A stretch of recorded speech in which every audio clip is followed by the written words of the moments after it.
In the midst of all the tall towers that are being built up through the downtown core, there actually is some old industrial space that still exists. Now, the name seems ominous, but the old Wellington Destructor is a former garbage incinerator that many hope will become that much more. You have to have the vision before you can implement it, and the vision for this is spectacular. What was used as a place for Toronto to burn its waste for decades may soon become a space where those in the neighborhood gather within the same walls. It's in the heart of downtown. It's in a growing neighborhood with tens of thousands of new residents. And this space is going to bring the community together. It's also going to be a citywide destination. Built in 1925, the building was in use until the 1980s and has been vacant ever since. It's been preserved as a heritage property and is now being re-envisioned as a cultural hub with things like production facilities and learning spaces. You really start with dreaming, right?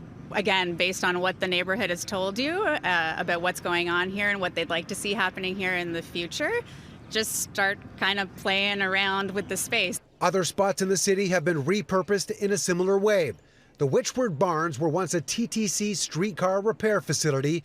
They're now a community center with programs and events hosted by Artscape. The Evergreen Brickworks in the Don Valley is now a vibrant outdoor space hosting farmers markets, while the Distillery District has become a tourist destination featuring retail stores and restaurants. It's really vast and open. It was essentially a huge fire pit, right? So immediately when you walk in, you feel, could this be a theater? It feels like a big open space, right? And because of also there's essentially like a creative industry cluster burgeoning in this neighborhood. Right next door, an old slaughterhouse to become part of the same complex where more residential will be built. The space where the Wellington Destructor now sits is actually owned by the city, and approvals for a long-term lease still need to take place.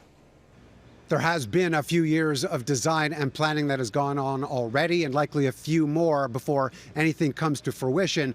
There actually is a public information session scheduled for this Monday should anyone have any questions or concerns. Mark McAllister, City News.